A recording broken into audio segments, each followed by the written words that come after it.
You've got that shiny, beautiful car right there. Yeah, you that get you in there, want. you want it. Yes. Absolutely. Yeah. Sometimes we forget that a lot of our buying can be based on emotion. Yep, I would say a lot of it. Yep. Yeah. So getting that ahead of time. Go into that conversation prepared and knowing your alternative.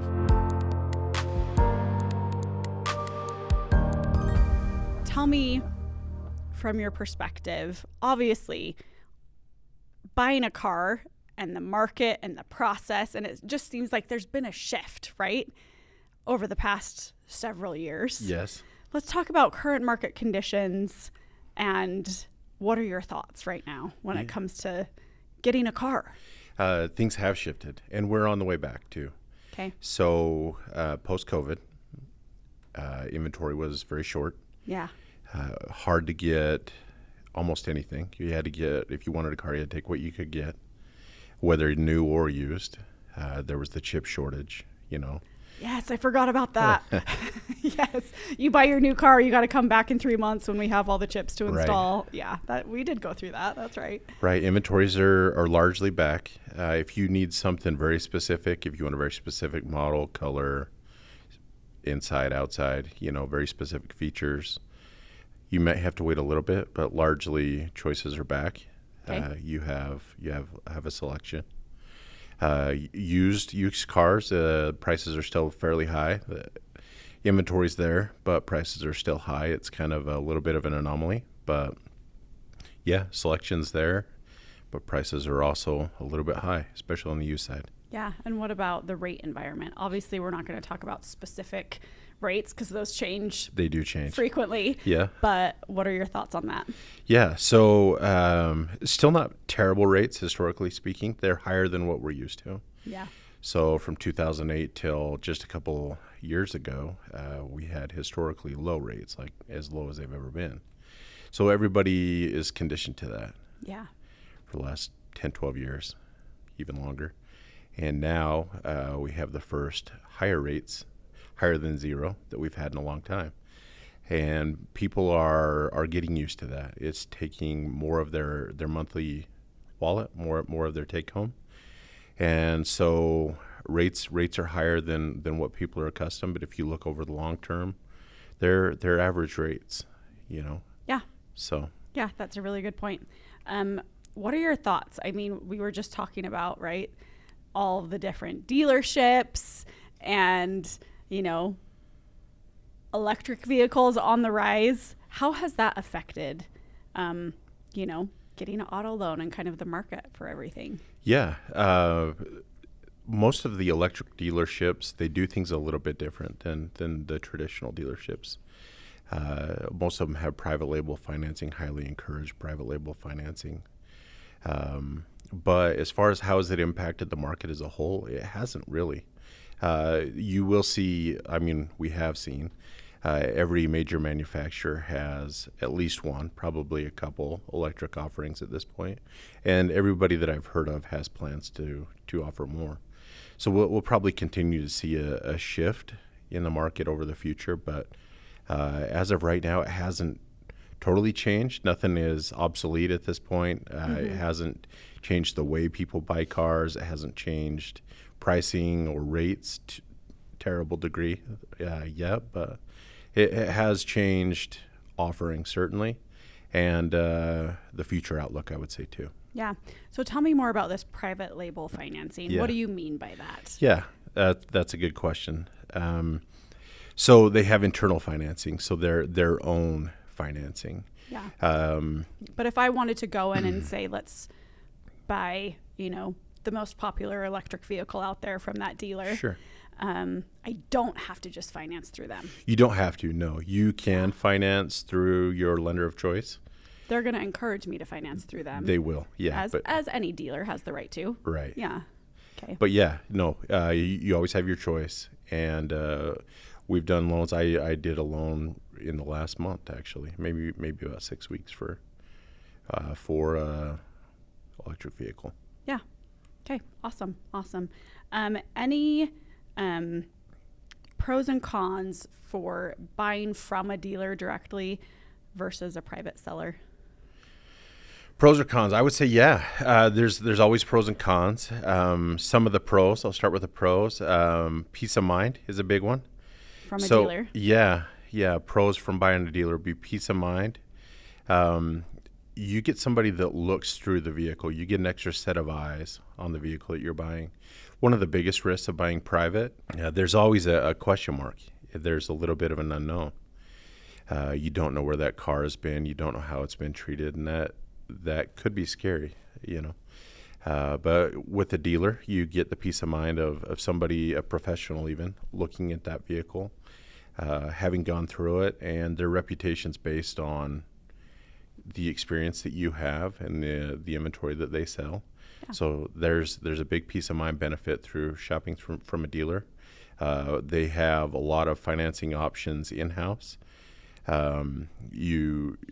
You have the ability to get probably any rate that's available in the market.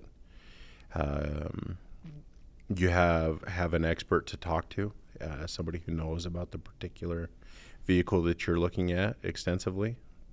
So there are a lot of pros.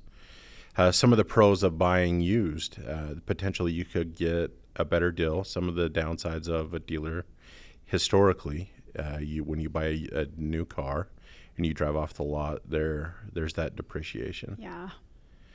With used car values as high as they are right now, that's not as bad as it's always been. Sure. But that's a good point. Yeah. That's historically one of the pros of buying used is you could potentially save on that depreciation. But there's a lot. I would say that some of the cons of buying used. I mean, you're showing up at a random place with a random individual. Safety could be an issue. Sure.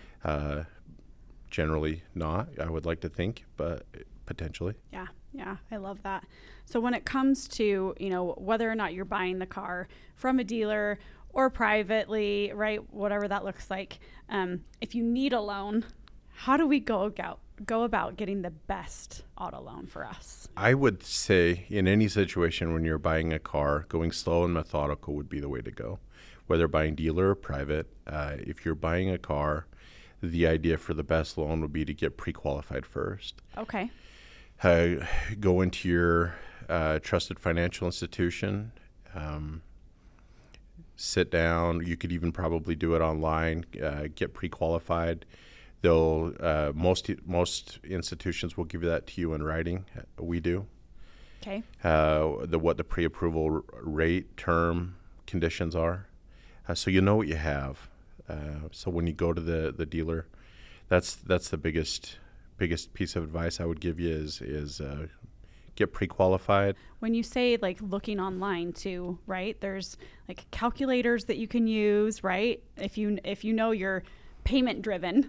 Like, hey, I got to get my payment to be this, right? You can kind of go in and play with some numbers in there. Yeah, that would be another foremost recommendation would be to know what your budget is, know what you can afford, know where your stop line is, and stick to that. Yeah. Online calculators, know exactly what your monthly payment is, plan for warranties, gap insurance, the other things that you might find yourself in need of. Plan those into your payment. Plan on the various rate terms. I know our rate calculator will pre-populate with the rates that are available today. Yeah. But there's a lot of different calculators to use. Okay, awesome. I love that. One of the things that I have a question about too, we see terms of loans increasing like crazy. Like, so we're thinking, back when I was buying my first car, it's like, oh, try not to go beyond, 3 years. Now we're seeing loan terms of 72 months, 84 months. It's kind of crazy, right? And they're becoming more and more popular, as rightfully so. Vehicle prices have increased, right? And we may be payment driven. What are your thoughts on that? How is that affecting the market, things overall, and what we should watch out for as we're looking to get into a loan? So they are becoming more popular, especially with higher rates. Yeah. Everybody's looking to save on their monthly payment, and stretching that loan out is one way to do that.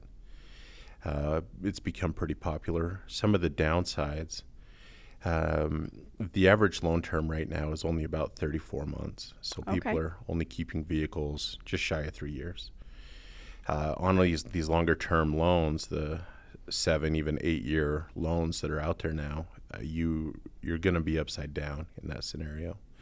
So carrying that negative equity into your new loan could be a very real possibility. And understanding the amortization of your loan and what that looks like for you would be something that you would absolutely want to look into before entering into that arrangement. Know what your needs are, know what situation you could find yourself getting into before you commit to something like that.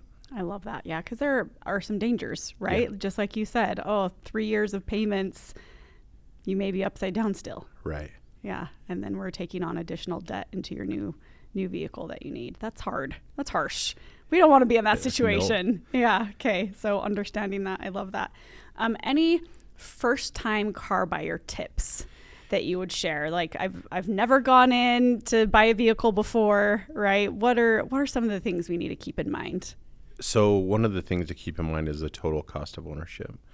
So if you've never owned a car before, it's not just the payment. There's insurance, there's maintenance, there's other expenses that you're going to find yourself.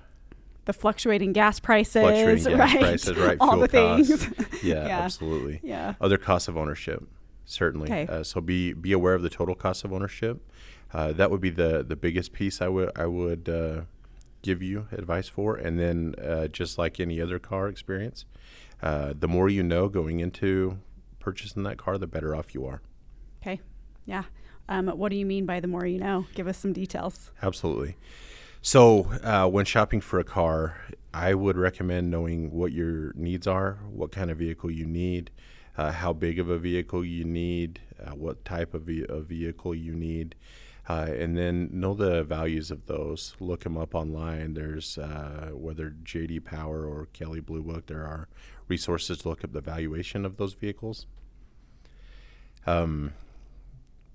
Not only the value of the vehicles, but know the value of your trade-in there. We talked about knowing your loan terms, but know what payment you can afford, know the loan term that you're looking at, what your depreciation looks like. There's a lot of factors to be aware of, especially for a first-time buyer. Yeah. Credit score. Credit Something score. we need to be aware of too, right? Absolutely. Know what your credit look like. There are resources for that as well. Annualcreditreport.com is a free one maintained by the government. You can get a copy of your annual credit report there. Scores are going to be a little bit different. You'll have to sign up for one of the services that they offer on there to get a score, but you can know your history, your trade lines, what you're looking at for your credit report that way. And make sure all of that's correct, right? Before Yeah. you go into that dealer and they're like, oh, I don't know. Absolutely. That'll impact the rate you get. That'll impact the loan terms you get. Okay. And you can dispute through that same side if anything is incorrect too. Awesome. So when we're talking about, right, meeting ahead of time so that we know how much we can afford, kind of where we're looking at from a credit report standpoint, you mentioned going into your financial institution of choice and getting pre-approved. What exactly does that mean? To totally finalize your loan, you would need to know your collateral, the very specifics, the VIN of that collateral. Right. But if you don't know that, which 99% of people won't, when they start this out, go sit down with your financial expert, and they'll do a pre-approval process. They'll apply for the loan based on you and your credit, your income factors, and you'll get pre-approved for the loan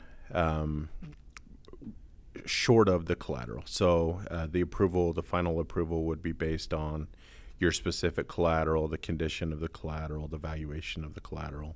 But the pre-approval would be short of everything except for the collateral, and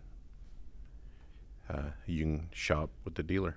Yeah. So then that way I know the amount, right, that I'm looking for.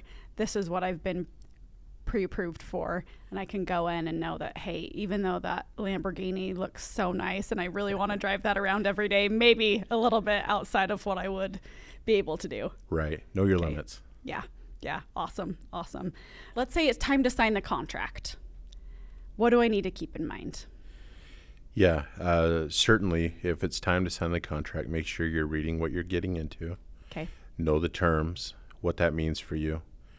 Know the financing arrangement. If there's any costs that you're not anticipating or that you have a question about, ask. This is that time. This is what you're paying that dealer for, that peace of mind to walk you through the purchase. If you don't know what anything is, ask for an explanation. Make sure that you agree before you sign. Okay. Love that. Now, maybe this is something we should have talked about prior to signing the contract, but buying versus leasing. I mean, options, have they changed over the last little bit with the change in kind of the market environment, and what are your thoughts? That's a good question. Options are probably the same. Circumstances might have changed. Okay. So we've talked about long-term loan terms, 7-8 year loan terms, 6-7-8 year loan terms. One alternative to keep payments low is leasing. Okay. We talk about the depreciation of that vehicle. A lot of times after 3 years on a purchase, you might be upside down. Yeah. So leasing is an option to have a lower payment. You're financing the depreciation of the vehicle as opposed to the total value of the vehicle. You won't own that vehicle. And at the end of that 3-year typical term, you could turn it back in and walk away.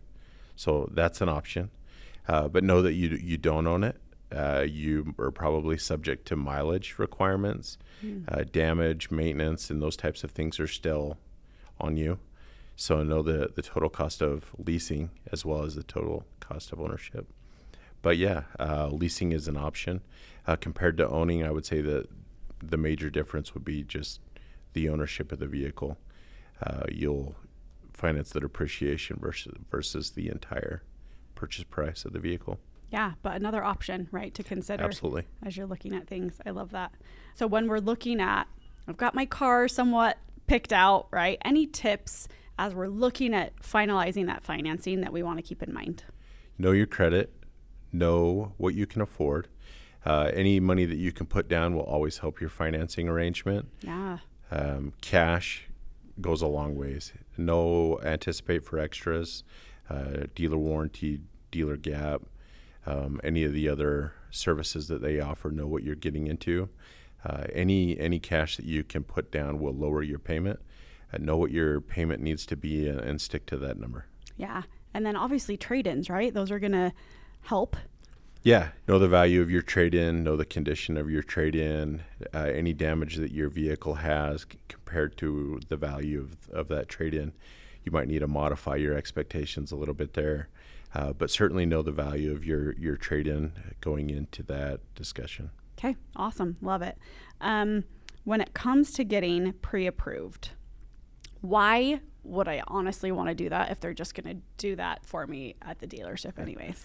Absolutely. So the whole point of it would be to know what you're getting into, know the scenario that you're about to walk into, know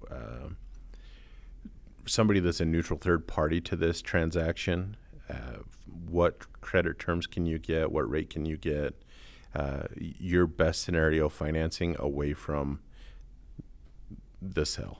From the emotion of it all, too, right? Absolutely. You've got that shiny, beautiful car right there. Yeah, you that get you in there, want. you want it. Yes. Absolutely. Yeah. I know. Sometimes we forget that a lot of our buying can be based on emotion. Yep, I would say a lot of it. Yep. Yeah. So getting that ahead of time. Yep. Go into that conversation prepared and knowing your alternative. Okay. Love it. And would it, correct me if I'm wrong, simplify that process? Yes, it will. Right? Yes. Once you actually get that beautiful car picked out. Right. Take a lot of noise out of that deal, that negotiation. Okay. You'll know your alternative arrangements, what that is, certainly. Okay. Love that. Any other thoughts? I would say do your homework, be prepared, know what you need, and, stick to that. Okay. I love that.